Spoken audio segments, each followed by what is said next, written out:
পাওয়া গেছে দেখো এটা কি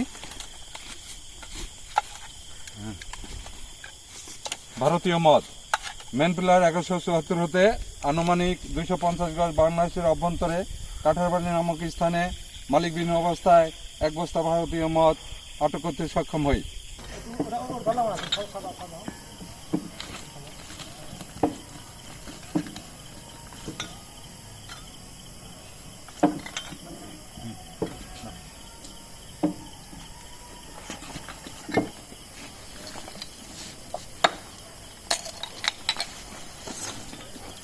ভাঙাগুলো পুরোটাও